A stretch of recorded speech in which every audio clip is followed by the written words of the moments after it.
Okay, I'm trying something kind of foreign to me right now. I'm going to try and video the process of tearing apart the top end of this 3-liter Audi TDI. And ultimately, all I'm trying to do here is just to take the EGR cooler off the top of it, which is located right here. I'll point to it with this. And in order to do that, I have to take the intake here off, this part here, all of this stuff over the top of it and around the back of it and whatnot. And that will allow me to reach the EGR, which is directly underneath it. And then I will be completely removing that, replacing that with a bypass kit, because even though it's not operational at this point in time, coolant does flow through it, and I believe that that is suffering an internal failure, which is allowing a small amount of coolant to work its way into the engine, which is not good. And then I'm also going to be replacing this unit right here, which is the oil filter. So this is the housing for the oil filter. You pull this top off, oil filter's inside. And then down here on the side is a thermostat for the coolant system, and that's kind of a combined unit. So those are co-located, it's the same housing, and in order to move this project forward, I need to pull that off of there. I'm going to replace it because even though this is a new housing, it only has, I say new, it probably has about 20,000 miles on it. I believe that it could be also potentially leaking a little bit because one, it didn't come with a new gasket. It was supposed to, it didn't, and so I ended up reusing the old gasket because I just didn't have time to wait on a replacement part to come in at that point. And then in addition to that, it's a thermoplastic housing, and they have little metal rings on the inside of them where the bolts go through. There are, like, I think 7 bolts, and there's a little ring, a metal ring that goes through each one of them to help provide support to the thermoplastic when you put torque on those screws. And there was one hole that did not have its metal ring in it, and so that caused problems, and I ended up basically solving it by just putting a washer over the top of it, so there was a larger surface area that the bolt was pressing against. But again, I don't know, if there was any kind of compromising of the gasket surface area simply because of the fact that the part itself was not a good one to start with. So I'm just going to tear that whole thing out, put a new one in there. Hopefully it won't be an issue. But I'm going to try and take you along for the process. I'm not good at this. When I'm working. I'm not filming or taking pictures or anything else. So hopefully I can get past that this time and remember to make this happen. I told somebody out there in the world that I would try and document this in a way that was hopefully easy for somebody to follow along. So here we go.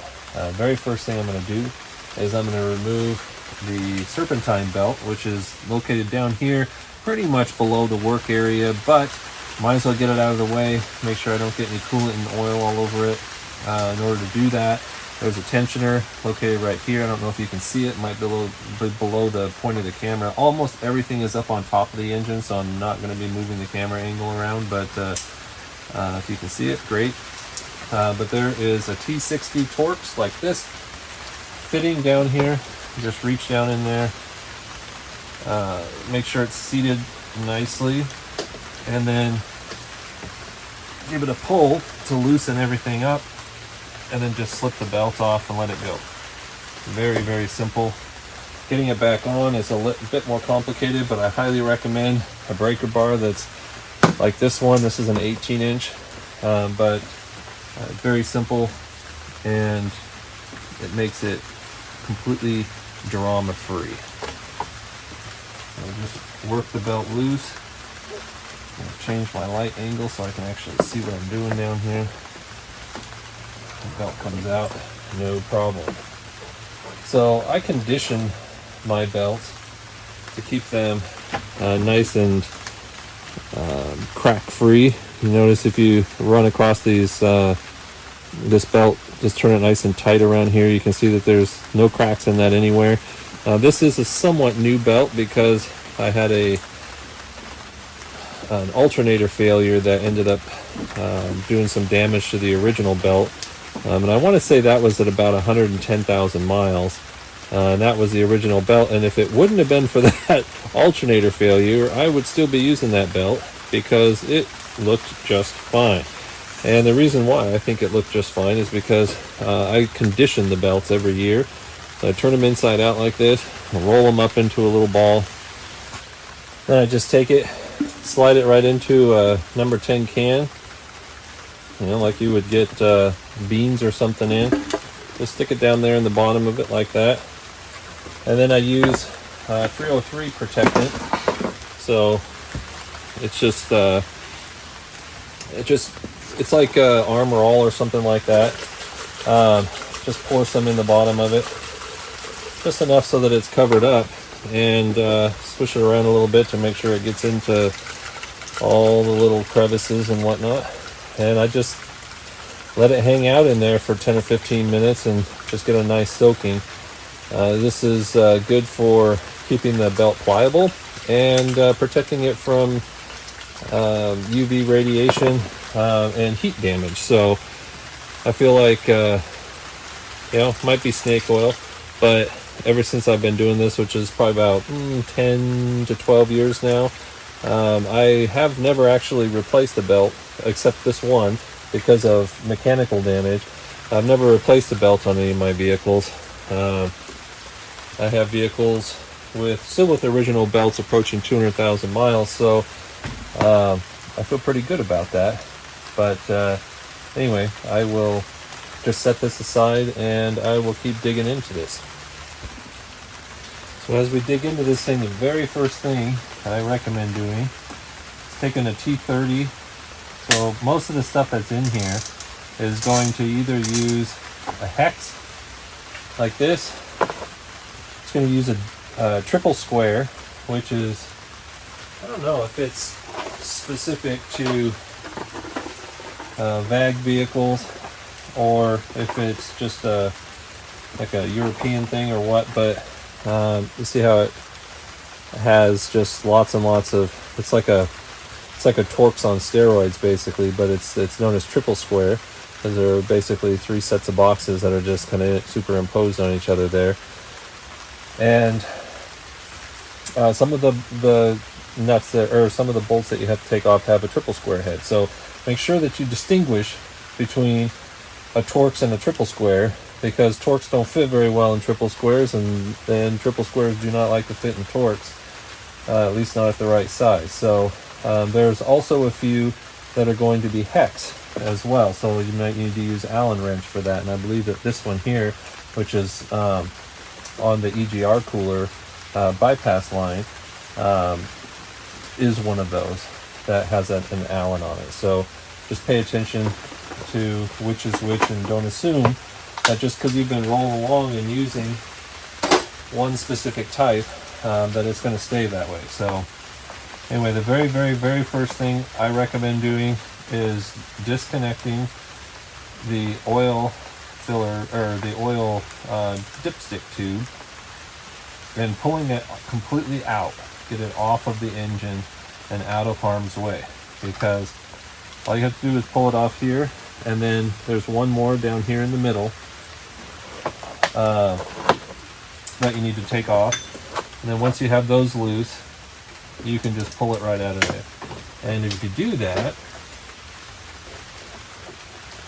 hopefully you won't end up with any breaking of that. And ask me how I know. So we just reach down in here, we'll pull this little guy out, same as we did the last one, and then the whole thing just slips right out.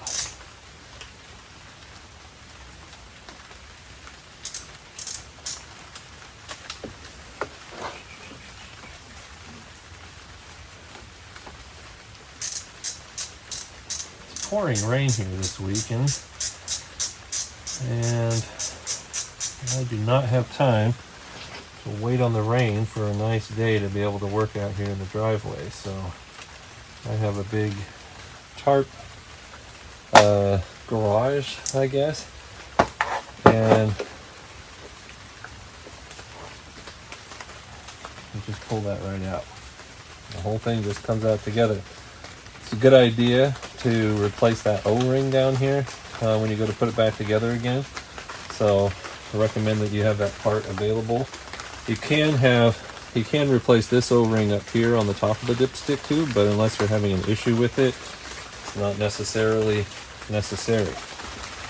Trying to find a dry spot in this place to set things is not an easy task. But that's out of the way. Next thing I'm going to do is I'm going to take this intake tube off of here. So I'm going to disconnect it from here. I'm going to disconnect it here. There's 4 bolts here. There's 4 bolts here. And then it should pop right up out of there. So that's next on the agenda. It looks like this side over here is hex. And this side is T30 Torx, as is the one in the middle. So I have half of the bolts are going to be torque, and half of them are going to be hex. So the hex is going to be a 5mm hex head. I want to go ahead and use that to start with here. And I'll separate this first. And this is not going to be going back on here. I'm going to be putting a block plate across this connect location. When I originally did all this work, I did not disconnect it that way because it just wasn't something that I felt was necessary. I didn't feel like I needed to remove this thing. I just wanted to fix the leak that I had down here in the valley. This time, as far as I know, there's no leak in the valley, which is a great thing. But I am getting just a tiny bit, a trace amount, I should say, of coolant in the oil. And that's a no-go. I don't want that to happen. Nobody wants that to happen. So in order to fix that particular problem, I need to pull this sucker apart. And I'm just going to take the whole EGR cooler out of here. So that way, I still have all the piping for it, but I don't have it as a potential issue anymore. And I'm hoping that that will be a good thing. I really hope that'll be a good thing.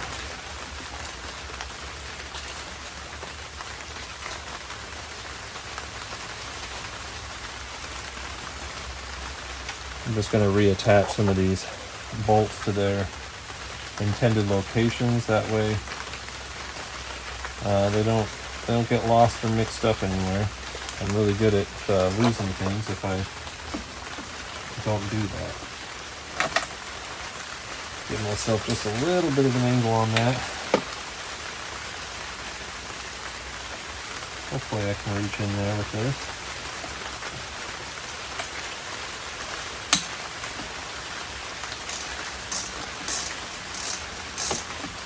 There we go.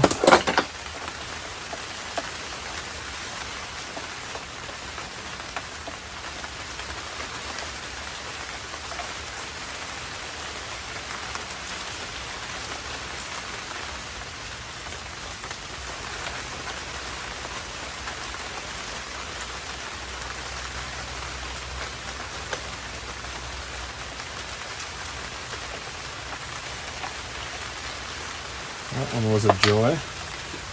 A little bit of patience, and you will persevere.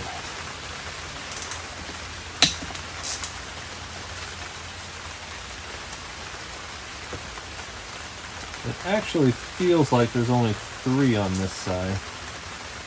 For some reason I was thinking there was 4, but I, like I so often am, was wrong.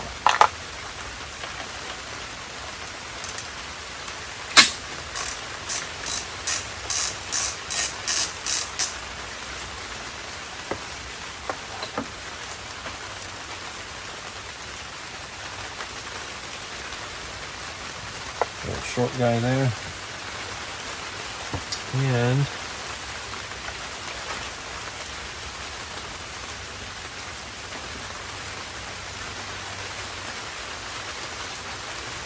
so yes sir.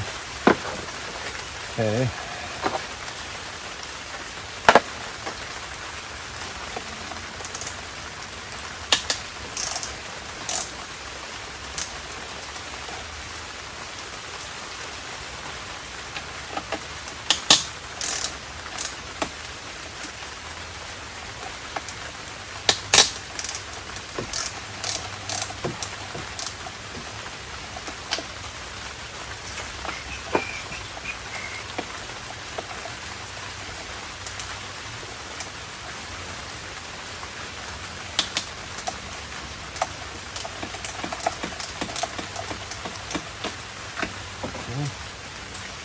Spin these guys out.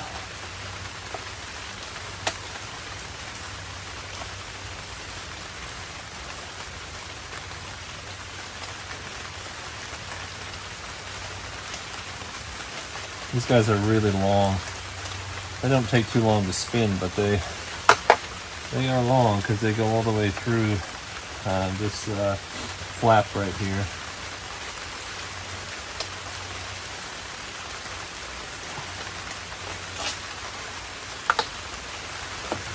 Two.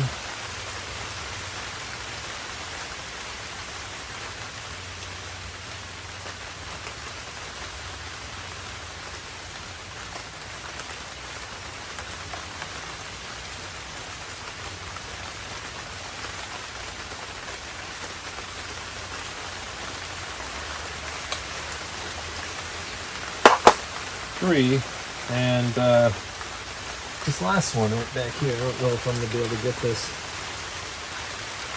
in this way, but I will give it a shot.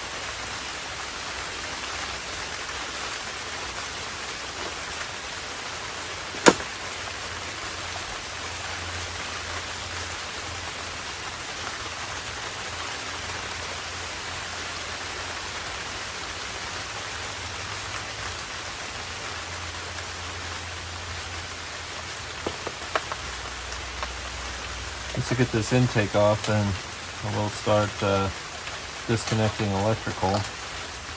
The nice thing about this vehicle, even though it's a pain in the butt to work on it,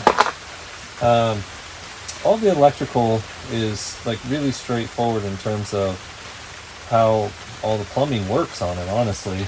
A lot of cars, you have all these plugs and they all basically look the same, and they're all located really close to one another, and it's pretty darn easy to mix them up. Like for example, you have this plug down here, which is like a sending unit for oil pressure or something, and then you have another one up here that's a different sending unit. Similar, you know, it connects up to the exact same spot. They're both checking oil, but they're doing it for different reasons, and they'll both have the same, everything will be the same on them. And so you're looking at it and you're like, oh crap, which one was it that connected here, which one connected there? They both reach, but you can't remember what they are. But this one's, you know, good in terms of the color coding and whatnot. So recommendation, take a few pictures before you dig in, and just put everything back the way it was when you started. It's pretty straightforward.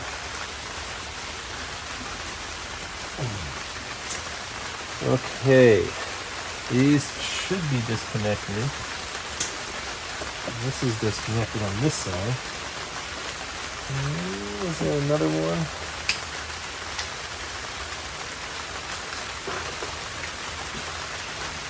Oh yeah. Okay. There is one more connector, and quite conveniently, it is all the way up underneath here. So it is going to be a Torx. I just remember from last time that it's the same as this guy right here, but you can't really see it. You kind of just got to feel your way into it.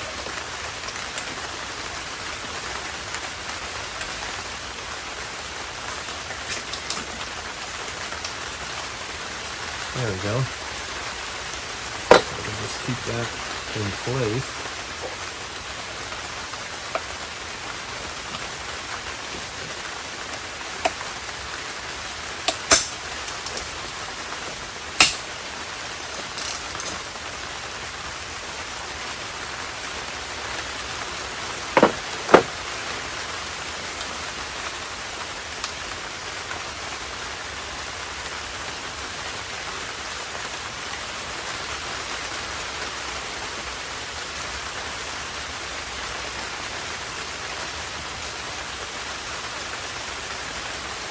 Rain apocalypse out there today. Third day in a row, just straight rain. Does not usually happen in Fairbanks, Alaska, that we get this much rain in such short order, but not complaining about it per se, because we really needed it. But there we go. Happier. Ooh. Yeah. That was unhappy. That was definitely some coolant in there. So, do not want, that was a lot more coolant than I was expecting to see in there too. Yeah. Not exactly what I wanted to see. But yeah, you want to set this aside too. Be careful with it. This is one of your connection points for the cover on the engine. Not that the cover really does anything. Maybe, you know, retains a little bit of heat, which I guess is a good thing in warm up, not so much afterwards. And but this right here, we're going to be removing that. We're going to be putting a plate right over the top of that. So there's like a little, you know, connection up into there, and that whole thing will be pulled out of there and just be plated over. So setting that off to the side. Next step, we're going to go ahead and pull some plugs. So take the plug here, and there's one just down below it. Some of them are a little trickier than others to actually get it to disconnect. Now I'm trying to remember how I even did this. I think there's a special tool, but I'm not a big fan of special tools, so I just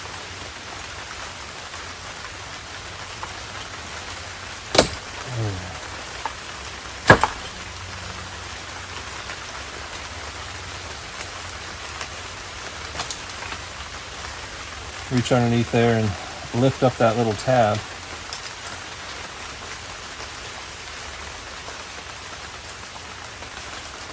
Just right in here, just bend that back and pop it right out. That's how most of them work.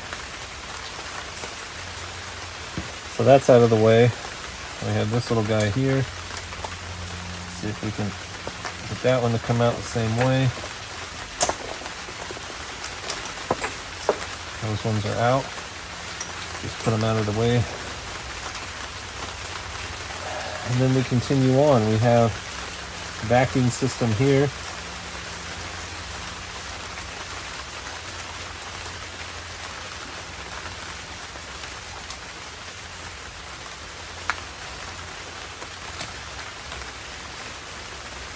We have another one on the other side.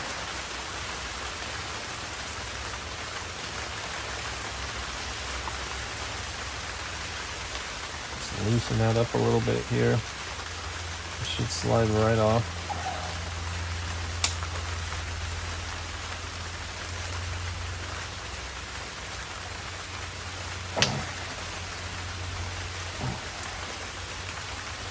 Stubborn. I don't believe it gave me this much trouble the first time, and that was only 2 years ago. There we go. And the connector for it over here.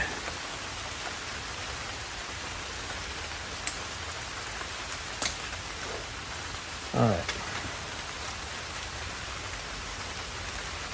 So this little guy is disconnected. And this connects with a bracket. I think it's just one. We shall see. Again, a 230. A lot of stuff on here is a T30.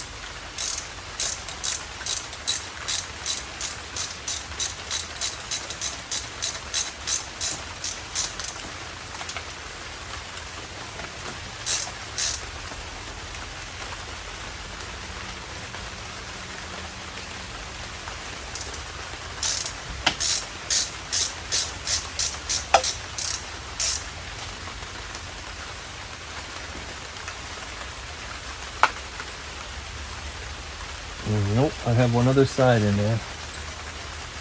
Here we go.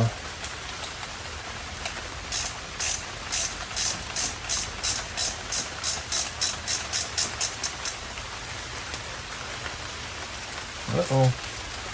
And it's off, but I just lost that thing down into the nether regions, which is perfect. Love that. That's okay though, we'll grab it when we get done with the rest of it. Take this one out.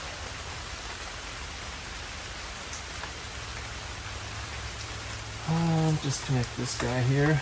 This is another one that's connected up to this whole vacuum system here. I believe we're going to disconnect this at some point too, but it might come off at a different spot, so I'm going to leave that one for now.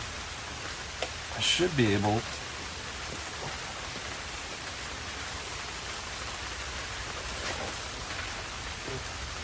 trying to remember.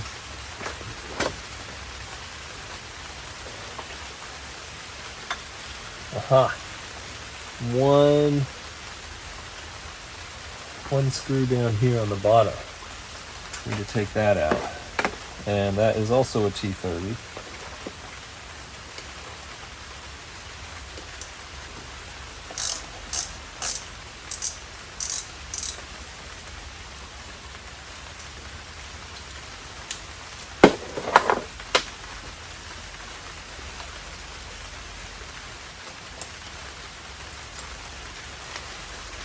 Much different than the rest of them, but there we go.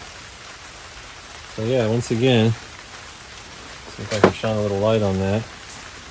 It's not happy. There's definitely some coolant in there. I guess the good thing is that definitely cleans out the oil residue that was left over from the first time I cleaned the whole thing up. But ultimately, I very much prefer not to have coolant in the intake.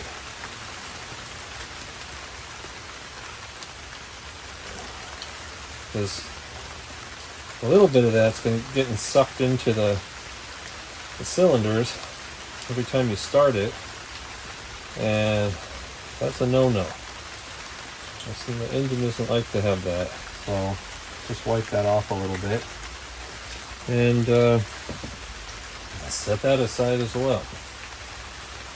But there's one thing that these Audi engines don't have a shortage of, it's parts, man. They have so many pieces and parts. Very complicated. So now I'm going to deviate a little bit from the way I did this the first time around. And I am going to see if I can get this front pipe off of here. The first time around I just left everything connected to the EGR, and I just pulled the whole thing out as a full unit. But it's a little trickier to do that because it doesn't have quite the same maneuverability as I imagine it should have if we give it a little more space.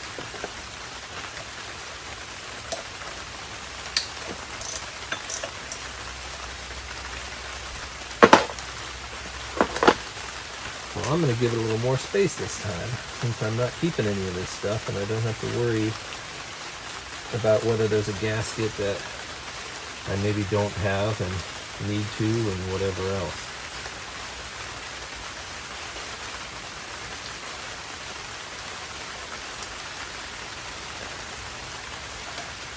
Oh yeah, that is definitely the source of my problem, that whole pipe. Was basically just chock full of coolant. So it was just seeping slowly but surely as the airflow went. It was going from where it should have been to where I definitely did not want it to be.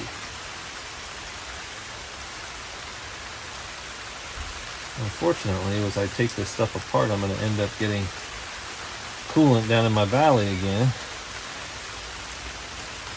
Isn't ideal, but it is what it is. Aha. There it is. I like to keep them where they need to be as much as I can. Not always, but as much as I can.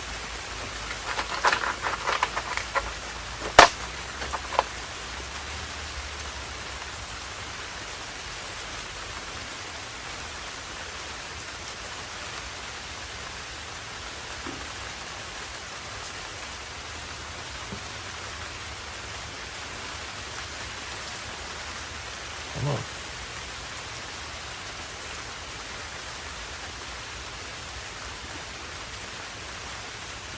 There we go. 4 of these guys.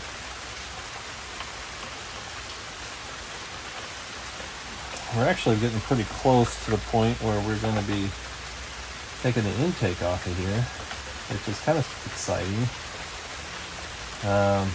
But man, some of this stuff that's coming up is such a pain in the butt. Oh man. Doing this whole video and things going to test my patience. I'm going to have to limit my use of expletives. Maybe even go so far as to not use them. That seems like an awful stretch, but certainly wouldn't be a bad thing.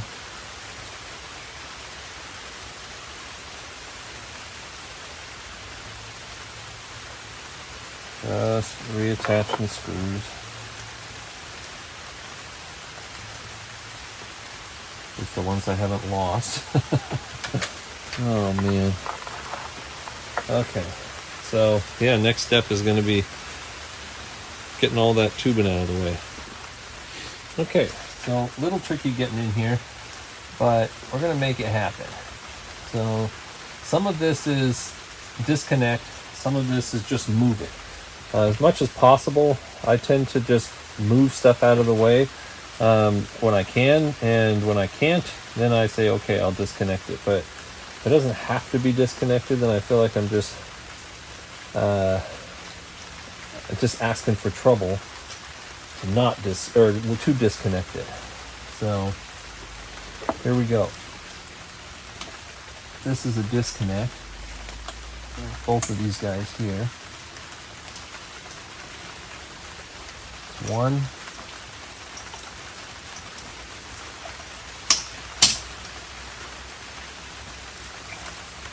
Two. These other ones that are in here shouldn't need to be disconnected so much as just separated from where they're at.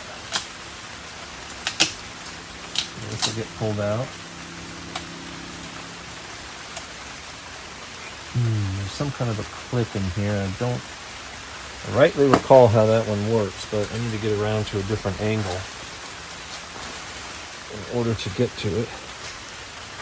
I apologize if my ugly mug shows up here, because that is not the intention, is to torture anyone. There we go. That was out. There we go. That one is out.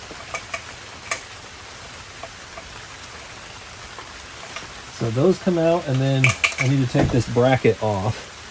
Let me check again. I don't need to take it off. It's connected to the intake. I was thinking it was connected to the manifold, or to the valve cover. This tray right here does have to get taken off, but most of the stuff that's in the tray, all this wiring that's laid across here, this can just get moved back. So that's not actually in the way. We just have to disconnect everything from the tray, move it to the side without hurting anything.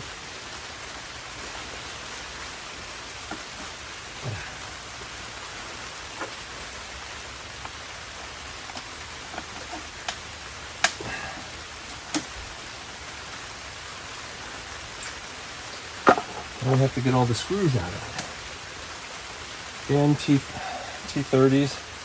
T30s are a pretty common theme. Not universal, but pretty common.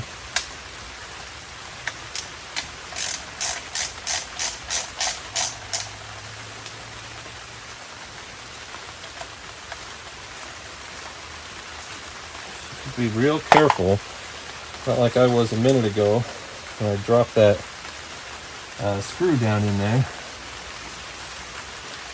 But if you're real careful and you don't drop anything, then your day will be a whole lot better, because that valley is deep.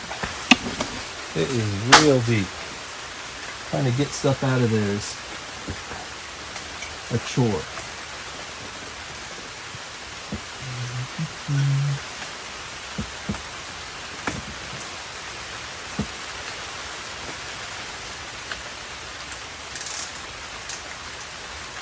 I will say the last time I did this, I had the car up on stands, so it was about 8 inches, 10 inches higher than it is this time. Don't recommend that. If you're lucky, there's literally no reason you're going to have to get underneath the car for this job.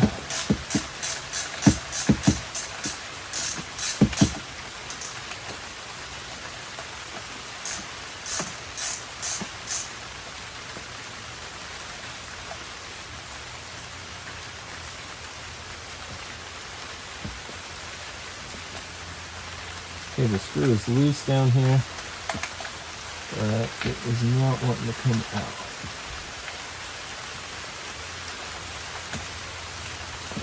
I want it to come out because I kind of have to manipulate this thing a little bit in order to get it to slip free from here.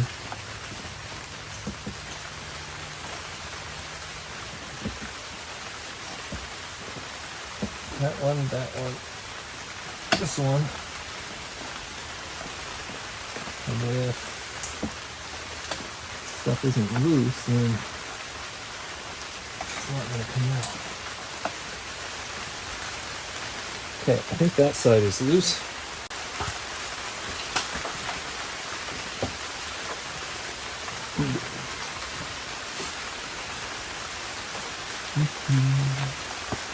Get that little flap off of there, little heat shield. There we go. That little guy is in there. For sure. I think that's just a clip. So, in theory, this whole guy should come out.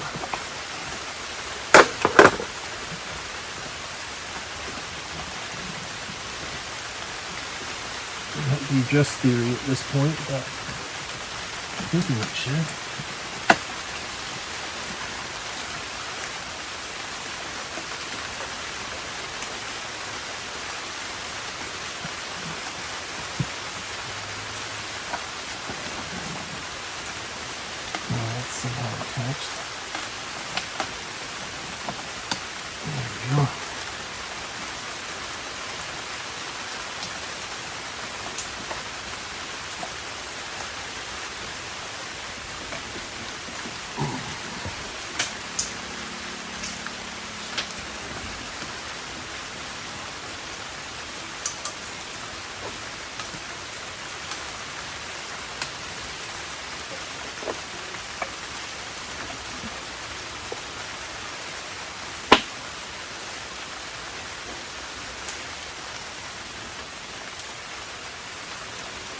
This is definitely loose over here. Something is still holding on to it over on this side.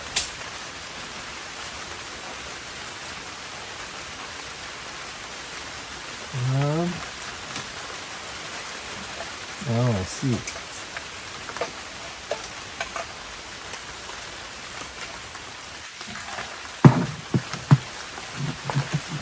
This connector.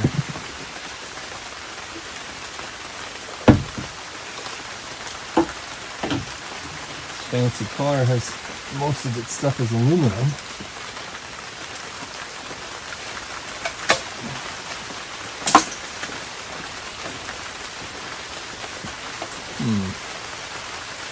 Do not recall it being such a problem last time. What is the problem? This connector right here is still connected to it.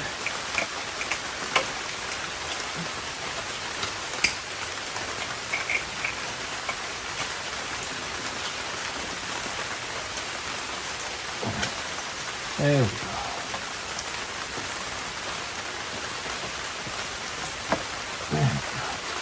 All right. Whew. The thing that I am concerned about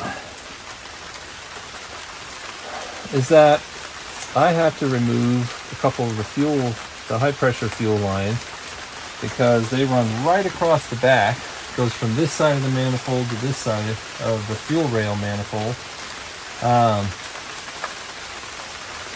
And right across the back of the intake, and there's no way to get that intake out. At least I don't think there's any way to get that intake out without removing that, because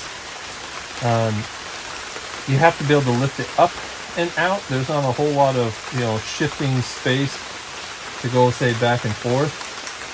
So if you don't remove that high pressure fuel rail, it's just underneath that plastic right there, and it's just nicely caught. So we'll go ahead and see if we can get that out of there. Let's see what we can make of this. 17 it is. And they come off of there pretty darn easy. It does spill just a little bit of fuel, but nothing too terrible. And unless your car has seen some serious road grime, it should just be able to be turned by hand. Real easy.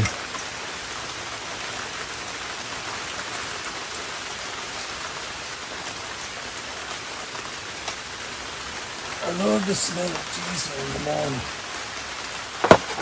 No, I don't really, but hey, you know your car's working when you get the diesel smell.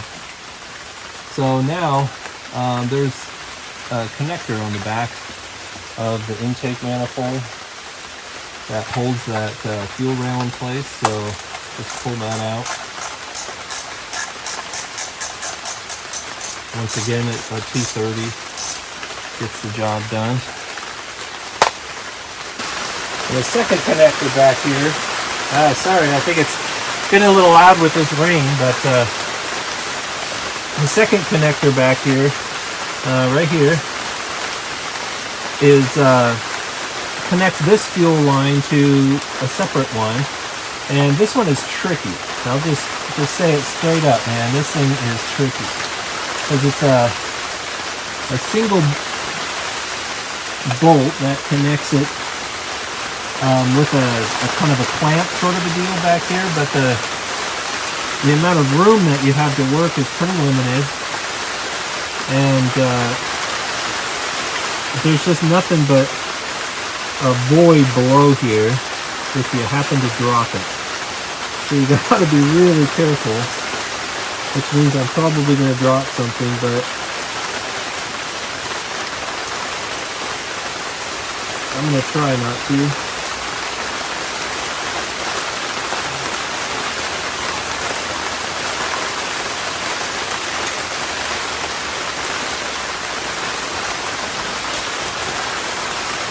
They have this little metal thing here, which is inside or outside a piece of rubber, and then the screw that connects onto it.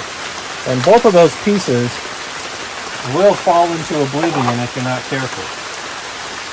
And after that, the fuel rail or the fuel line should just remove from the rail, no problem. Just like that. And now it's out of your way. And now a little bit deeper we go. I believe at this point I am going to start digging into the intake. I'm gonna double check the back real quick to make sure I don't have anything else that's gonna get in the way as we go through here. I don't think so. I have the main fuel rail across the back, which hopefully won't be a problem. It could be, but there are, I want to say, 8 screws. 1, 2, 3, 4, 5, 6.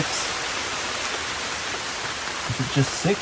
1, 2, 3, 4, 5, 6. I guess there are 6 screws that hold the intake manifold on each side. So I'm gonna see what I can do to get those things out of there now, and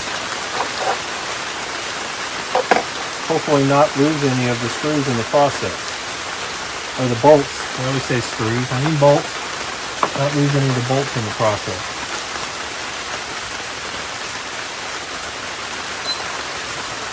Or my tools, preferably. Actually, I might just use something else on this one, because the length is going to help. I'm going to go ahead and just mechanize this thing. That way I don't have any parts that are going to fall. One of these little 1/4-inch impacts should be enough to be able to loosen these bolts up. So we'll see if that holds true or not. Hopefully it will.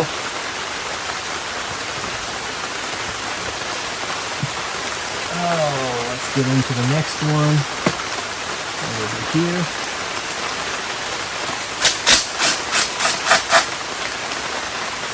And that's 2. That was 3. 4.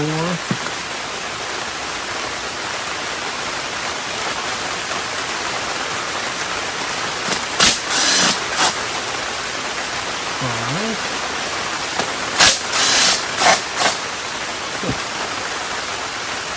I think that was it 6 or 7. 7. Because the first one I already took out. I did not count that one. All the bolts are still in there. I'm going to leave them there for right now. I'm just going to loosen everything up.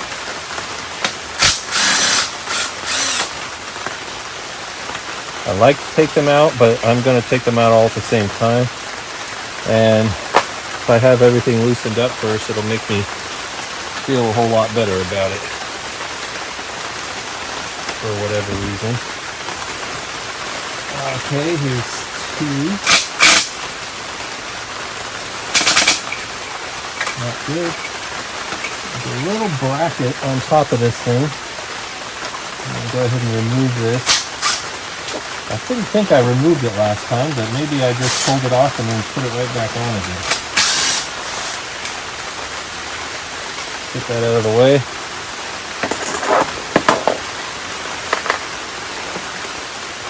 Get a little better angle on this side.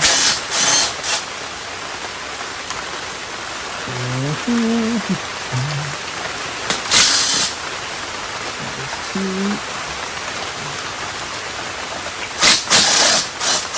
3. Off of that side. Need my ladder again because I'm too short. Seems to kind of reach way over in here. I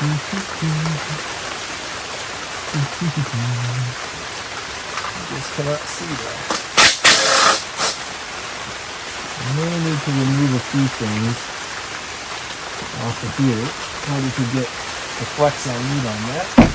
Ouch.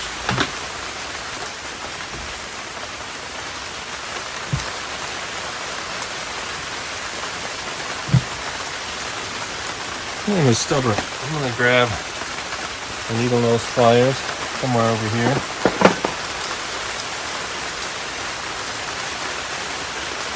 If I can get the grip I need.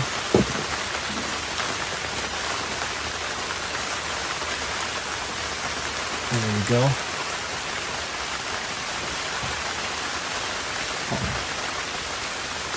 It still doesn't want to come.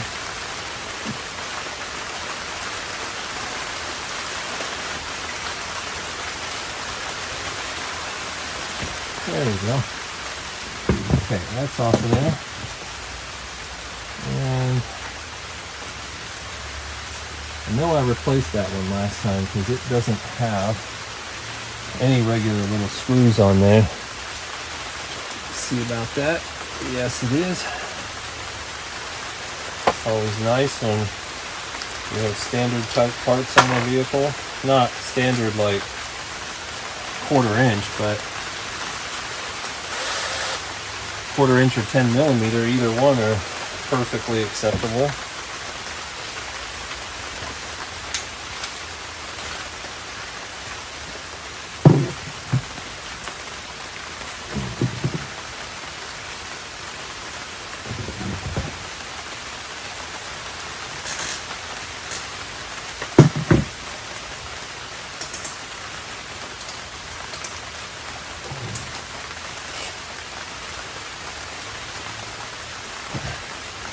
There we go.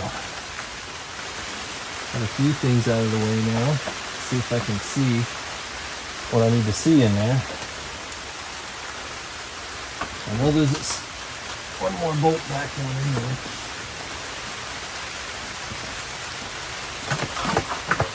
Oh yeah, there's definitely something holding it. Oh, I see.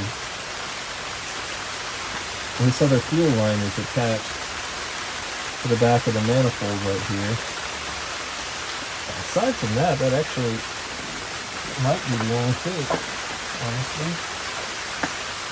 Oh, no, there is one more bolt down there. I just cannot see it from the direction I need to see it. Alright. So we'll start by removing that connector for the fuel line. And there it goes. Darn it. I do need to remove that other fuel line though. I just don't see how I'm going to get enough movement out of it without pulling it. I don't recall if I pulled this one last time or not. I wish I did. It was only 2 years ago. 2 years ago, I think. But I just don't recall. But it's off now. Okay, so that's loose.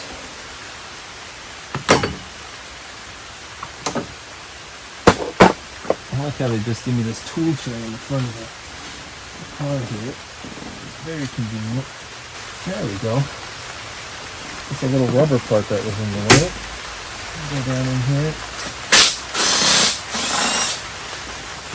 Pop that. And I think that should be loose. Oh yeah, that is loose all right. I am going to go grab another tool, and tool in hand.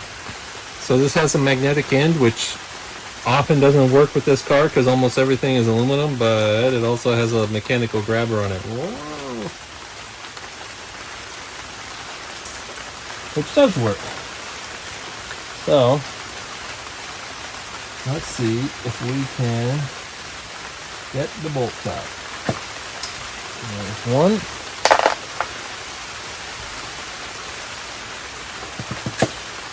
There's two.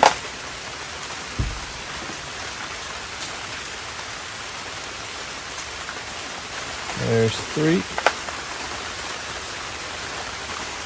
And two on the inside. There's lots of joy.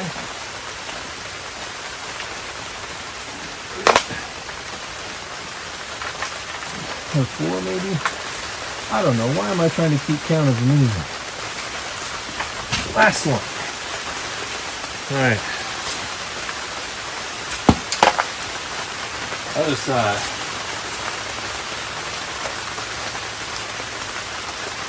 Oops. Too close.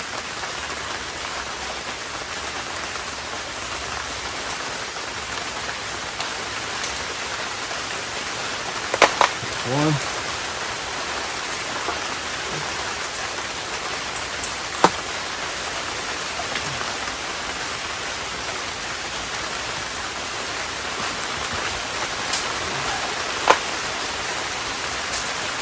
This is why people never sew this stuff when they're actually working on their car, because one, tedious as hell, and who wants to watch tedious? And two, makes them look a little less elegant and put together when they're showing all of the dirty secrets.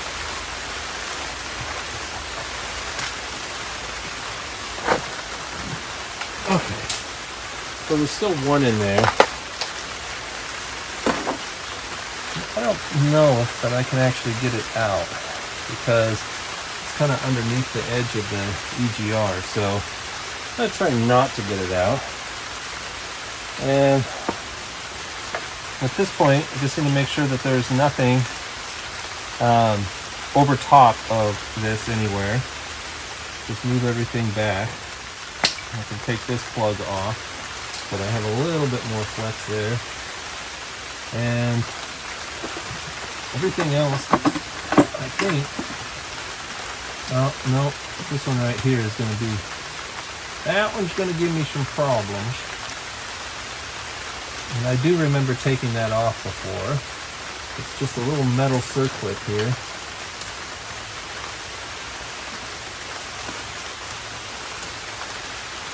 So I may have taken two of them off. Let's see. Let's start with this one.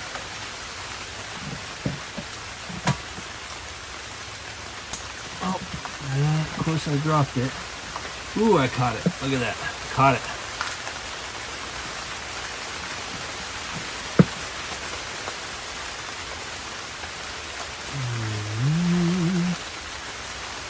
Very confusing little connector.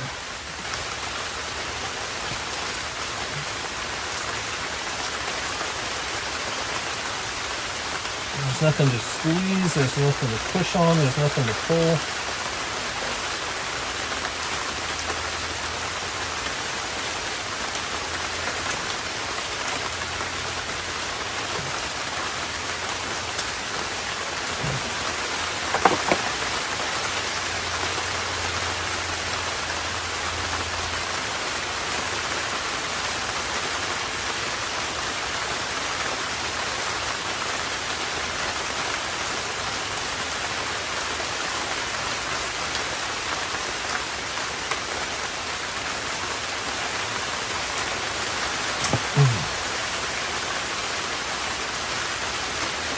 Disconnect that one so that I can get it back out of the way. And that one came off pretty straightforward.